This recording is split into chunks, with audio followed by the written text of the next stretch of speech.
actions. Let's get Yeah, to go ahead, casual. G. Bush. Start us off. Hey, listen, the sting is gone. I gave the analogy on my show and on the barbershop, and I said, the Browns at this point, when you go to the doctor and say you've been sick for a little bit, and you're sick and you got sniffles and you're doing the over-the-counter medicine and none of that works. Then you go to the doctor says, let me give you this antibiotics. Give you some antibiotics and you take those, but 2 weeks later, you're still feeling horrible. At this point, you're like, man, I don't know what's going on.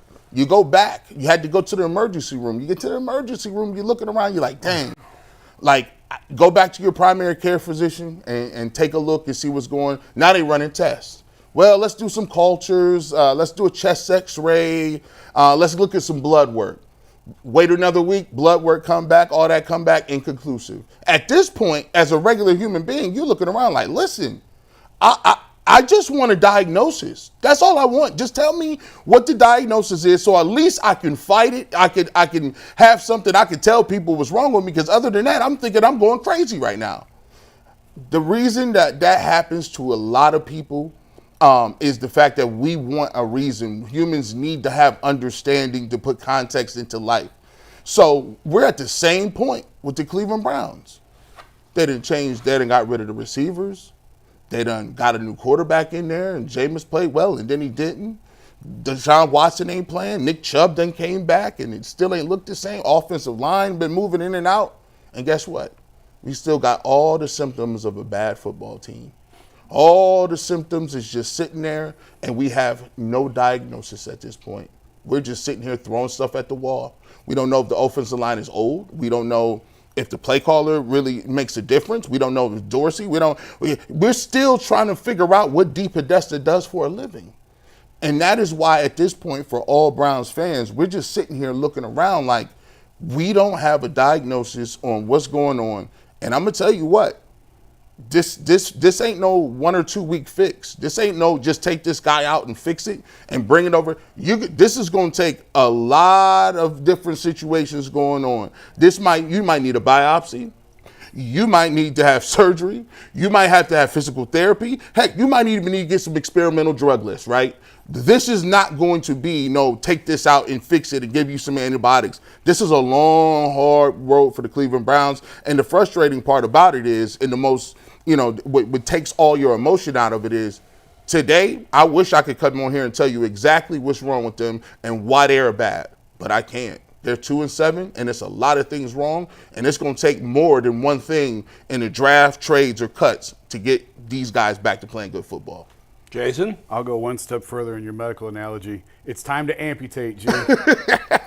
Chop! Yeah, gotta go. Gotta go. It's time to take a stick of dynamite, shove it right up their ass, and blow this whole thing apart. Just blow it apart.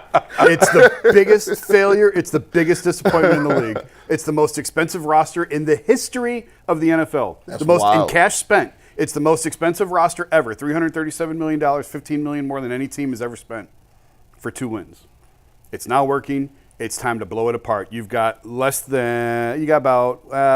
29, 30 hours or so to get what you can. I wrote today, this is the Browns version of the President's Day mattress sale. Just buy now, pay later, 0% financing. For Everything must go. Credit. Everything must go. Does blow it all up mean fire the coach and GM? Well, by December, this thing may be so corrosive that nobody survives. Yeah. We still have half a season to go, guys. There's too many games left. I mean, this isn't December. We're barely into November. I still have leaves on my trees. Right. And I wrote today, I was talking to one of the veteran walking out of the team who looked like a zombie. He's like, I've never been through this before. I've never had the season over before the bye week. I don't know what to do with my hands. Ricky, what do you do in this situation? It's I thought last year was a test for Kevin Stefanski in a way of all the injuries and just the mettle that he showed to keep that thing together in the face of adversity and get them to playoffs. I thought that was a huge accomplishment. This one will be even greater to just hold on to the boat because you still got a long way to go. And I mean, we'll see who's here and who's not after the trade deadline tomorrow, but I tend to think this team's going to look a lot different. And, get what you can. You're not going to get ones for a lot of these guys, probably not even twos. But because of the cap situation that you're in, because of the dead cap hits who are coming. Everyone who ever said the cap is a myth is about to be proven wrong over the next couple of years about why the cap is not a myth and why it's very much real when you put yourself in the position the Browns are in. They're going to need cheap young players, and that means a lot of bites at the apple and a lot of draft picks. Blow it up and get what you can for these guys. We joked a few weeks ago that the Guardian season lasted longer than the Brown season, which was true. Yeah. The Brown season is over before the Cavs have lost a game. Think about that for a minute, and we'll get to the Cavs shortly. Because they deserve our consideration a lot more. First of all, and I said this on my podcast, but if you weren't there, I will repeat. I apologize to the fans. You know, most of the people that do sports talk, and specifically on this show, are diehard, born and raised Browns fans. And when you're diehard, born and raised, as a fan, it's hard to take your heart out of it and say, oh, my team still has, and admit your team has no chance when they realistically don't. So I don't blame anybody else. The only other one to blame potentially is Jason, because he's dead inside, as he's mentioned. Just add this to the list. Yeah, there you go. But Jason has no emotion whatsoever. Like, you got everybody else is full of emotion. Jason, you're completely emotionless. Yeah. Whereas I'm the weird combo of the oddest combo of very emotional. But still, I feel like I often call it like it is, like Jason does, but I have more emotion, which is crazy. It's kind of weird, but I should have known better. And I, more than anybody else, need to apologize to our fan base for actually listening to a conversation last week about the Browns still making the playoffs. It was an embarrassing conversation to have. I should have never gone down that road. Now, I think it's completely disingenuous to say, well, a week ago we all thought Jameis, not we all, but you thought maybe Jameis could be a bridge quarterback, and now he can't. It's one game. It was stupid to go that far based on one game positive. It's stupid to go the other way based on one game negative. That being said, I think Jason was right. If you can get something for Jameis, I'll fly the plane. You trade him. If you can't trade him, then I'd continue starting him because DTR is not the answer. Let's stop kidding ourselves into thinking he might be. He's not. He weighs. I will repeat the same joke I used yesterday, which is maybe in bad taste, but I'll say it anyway because I found it funny, even if nobody else did. He weighs less than my ass. So he's not going to stay healthy. It's not going to happen. He's not the answer. So con yourself into believing whatever you want. Now, I do believe that I will believe till the day I die, whether that's tomorrow or 40 years from now, that the right quarterback can change this team in a hurry. That's the only thing. You know, how much to blame goes on the coach, how much to blame goes on the GM, certainly debatable there. I have stood by Kevin Stefanski. I will say this. I said Andrew Berry should be fired. I've been saying that consistently this year. A couple of people in my podcast said, you know, Bull, if you fire Berry, you got to let the GM hire his own coach.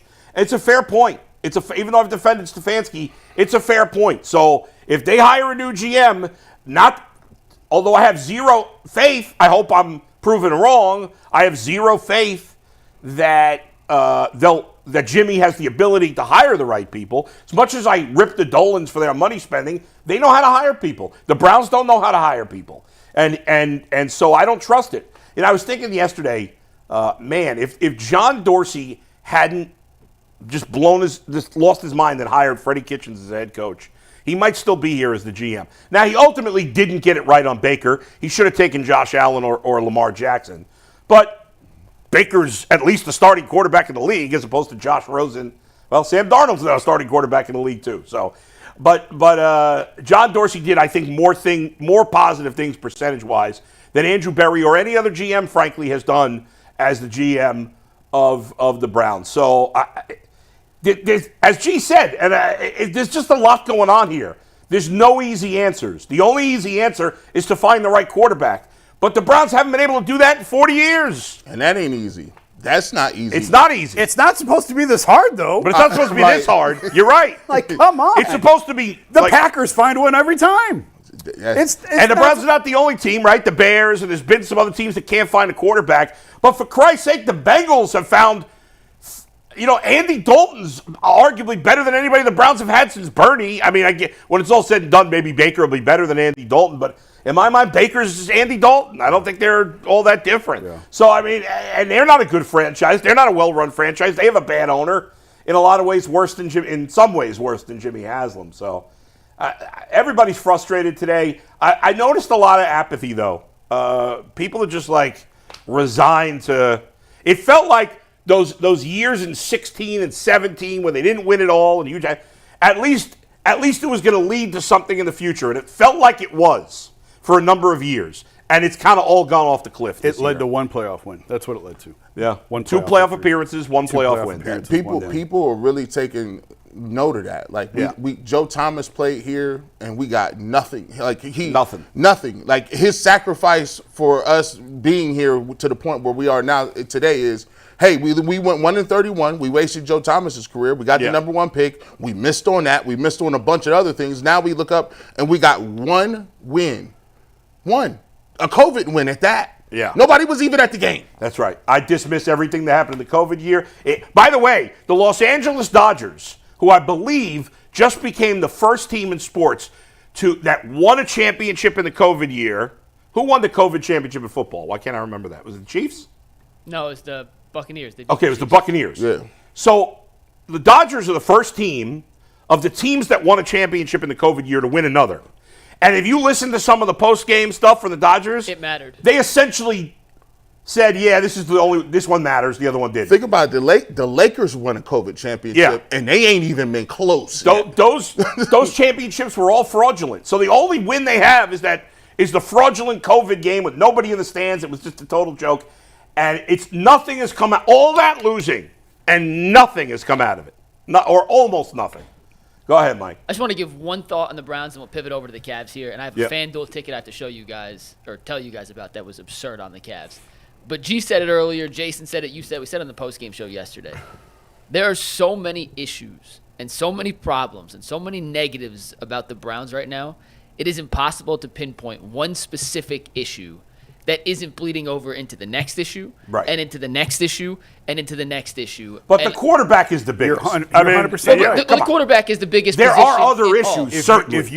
Look at last week when Jameis played well. When the quarterback plays well, it covers up so many other sins and so many other blemishes. I'm not disagreeing with that whatsoever. I'm just saying when you look at this whole organization right now and you're like, okay, what's the path forward?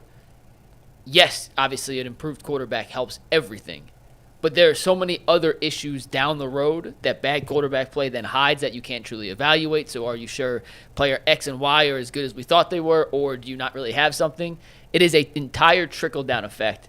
And to Jason's analogy earlier, putting the dynamite up someone's butt and letting it explode, I'm at that point too. Whether it's the head coach, the GM, all the above, I think it's time for a fresh start. Let me just tell you something. This is how quick you can turn around. I know the Bengals are not having a great season, but they still got a shot to make the playoffs. They're 4-5 after winning. They have a great quarterback. The Bengals are 0-9 without Joe Burrow. Maybe 1-8. Their defense stinks. It stinks across the board. They have 2 or 3 decent players. The rest of the defense stinks. Their offensive line is average at best.